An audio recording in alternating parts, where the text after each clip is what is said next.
There is someone you know, or maybe you've seen them online, who has read everything about power. They've studied human dynamics. They can articulate principles about manipulation and strategy that sound incredibly sophisticated. They can explain why people do what they do, what levers to pull, how social hierarchies work. And yet their own life hasn't actually changed. They're still struggling with the same problems. They're still respected by people they want respect from. They're still powerless in situations where they desperately want influence. They know all the theories, but the theories haven't translated into actual power. Meanwhile, someone else, someone who might not be able to articulate a single sophisticated principle about human psychology, moves through the world with effortless influence. People follow them. People respect them. People want to help them. The difference isn't in what they know. The difference is in something far stranger. Why is it that understanding power principles intellectually can actually make you worse at wielding power, while intuitive understanding creates results? The answer lives in a gap that almost nobody talks about, a space between knowing something and being something, between understanding a principle and embodying it. This gap is where most of people fail. They learn a principle about power, they feel clever for understanding it, they think they're going to apply it, and then they encounter reality, and the principle doesn't work because they don't actually understand what the principle is for. They've memorized the surface version without grasping the actual mechanism. It's like knowing that water boils at 100 degrees Celsius and thinking that this means you understand thermodynamics. You've learned a fact, you haven't learned the principle. And when you encounter a situation where that principle needs to be applied subtly, contextually, in response to actual human psychology rather than to the abstract rule, you flounder. The person without the intellectual knowledge, who has just lived life and paid attention, understands something that the person with the intellectual knowledge has missed entirely. Let's look at what this actually means in practice, because this is where the distinction becomes undeniable. There is a foundational principle about power that can be stated as something like information asymmetry creates advantage, or more simply, knowing things that others don't know gives you power. Most people who learn this principle immediately start trying to be secretive. They think the law means keep everything hidden, never reveal anything, be mysterious. And so they become deliberately vague, deliberately evasive, deliberately secretive, even in situations where secretiveness is inappropriate or suspicious. They're trying to create information asymmetry, but they're doing it in ways that actually trigger people's threat response. People sense that they're being hidden from, and this creates distance rather than power. They're wielding the surface version of the principle without understanding what actually creates the power. The person who intuitively understands the principle, by contrast, doesn't think about being secretive at all. They just naturally share certain information and withhold other information based on context and trust. They talk openly with people they trust about things that matter. They remain quiet in situations where talking would be a liability. They're not calculating, should I reveal this to gain information asymmetry? They're naturally creating asymmetry through genuine judgment about what's appropriate to share. And because their secretiveness comes from wisdom rather than fear, it reads as powerful rather than suspicious. People don't sense that they're being manipulated. They sense that they're being dealt with by someone who understands context and has good judgment. This pattern shows up everywhere once you know to look for it. There is a principle that many people state as something like, make others dependent on you or ensure that people need you. A person who learns this intellectually starts trying to create artificial dependencies. They try to make themselves indispensable in ways that are obvious and calculated. They might refuse to teach someone how to do something so that person has to keep relying on them. They might create situations where they're the only one who can solve a problem. And what happens? People feel manipulated. People resent them. People look for ways to make themselves independent and stop needing them.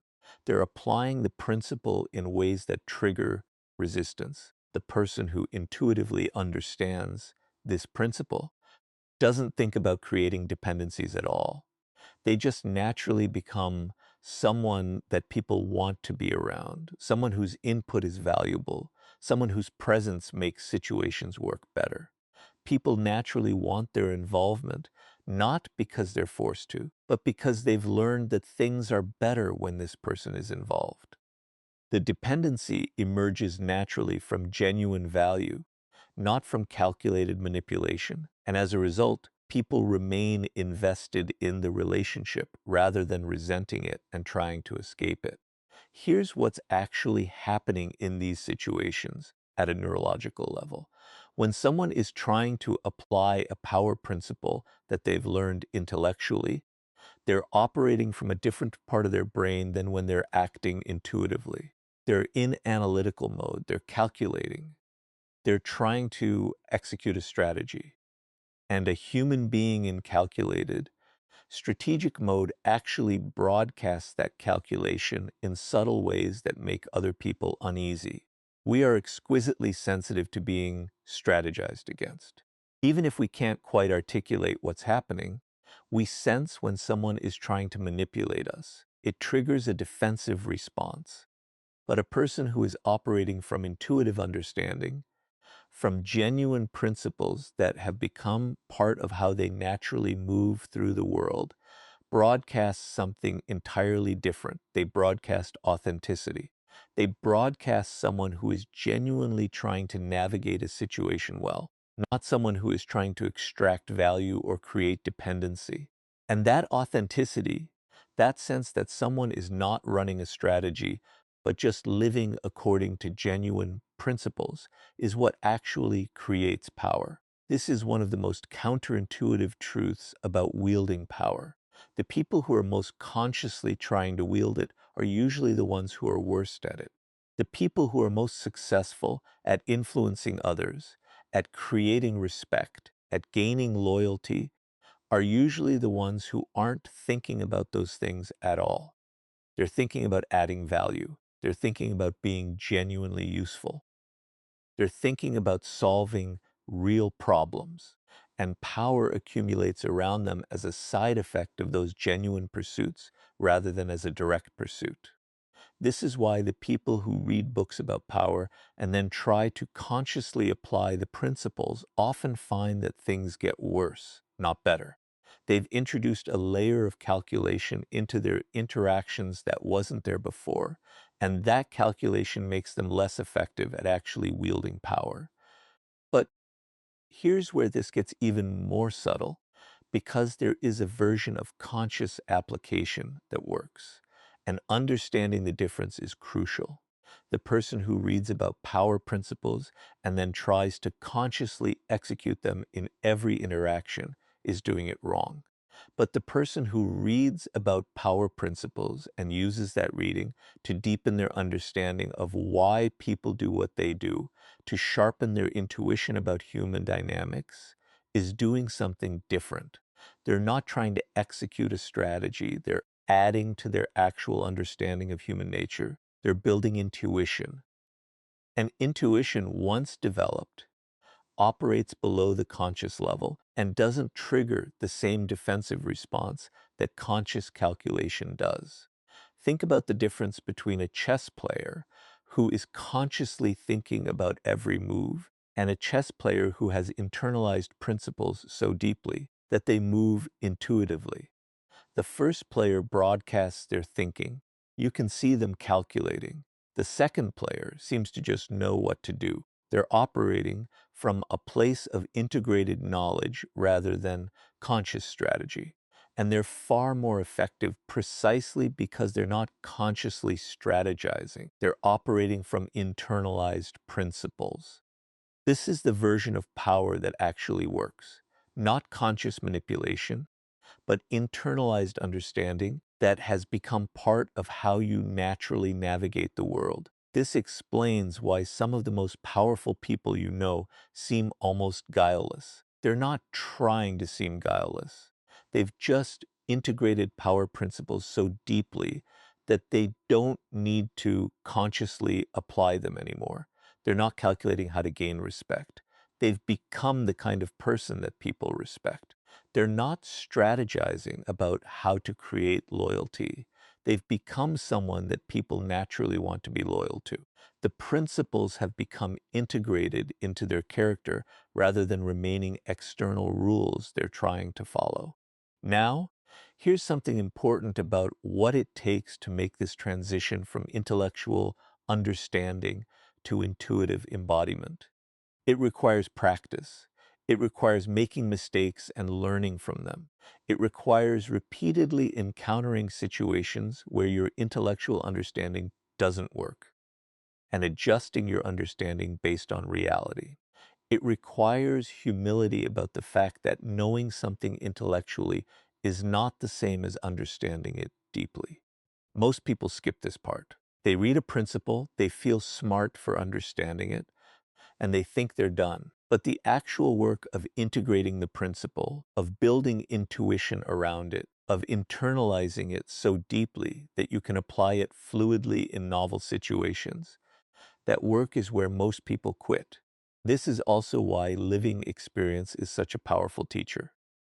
A person who has navigated a lot of different social situations, who has failed and succeeded in different contexts, who has paid attention to what actually works and what doesn't, has built intuition. They might not be able to articulate their principles as clearly as someone who has read books, but their principles are more powerful precisely because they're embedded in real experience rather than existing only as abstract knowledge. They understand at a deep level not just what people do, but why they do it, because they've seen it repeatedly and adjusted their understanding based on what they've observed. There is also a particular risk in being someone who knows a lot about power principles. You can become arrogant about your knowledge. You can start to believe that understanding the principles means you're superior to people who haven't studied power dynamics. And this arrogance is incredibly visible to other people, and it undermines your actual power. A person who is genuinely powerful is rarely arrogant about it because they understand that being powerful depends on a lot of factors outside their control: luck, timing, other people's needs, circumstances. But a person who has just learned about power intellectually often becomes arrogant because they think understanding the principles means they should be able to control outcomes. And that arrogance makes them less effective, not more, because it blinds them to actual reality and creates a sense of superiority that other people resent. So here's what actually changes your future about understanding power principles. Not the understanding itself, but the integration of that understanding into intuitive, embodied knowledge that you can apply fluidly in real situations. This requires you to stop thinking about power as a set of rules to follow and start thinking about power as a deep understanding of why humans do what they do. It requires you to actually pay attention to what works in your own life and what doesn't, rather than just trying to apply principles you've learned. It requires you to be willing to be wrong about your understanding and to adjust based on real results. It requires you to integrate the principles so deeply that you don't need to consciously think about them anymore. Here's something that might seem counterintuitive. One of the best ways to integrate power principles is to stop thinking about power altogether and start thinking about excellence. If you focus on being genuinely excellent at what you do, on actually solving real problems, on being someone who adds real value, power accumulates around you as a side effect. This is more reliable than trying to consciously manipulate or strategize. The person who is genuinely excellent at their job becomes powerful in that context. The person who is genuinely good at understanding people becomes influential in social contexts. The person who is genuinely committed to their values becomes someone people respect. And all of this happens not through conscious application of power principles, but through the genuine pursuit of excellence. This also means that the people who have the most power are often the ones who are least focused on having power. They're focused on their work, their relationships, their growth, their contribution, and power accumulates around them because they've become the genuinely valuable.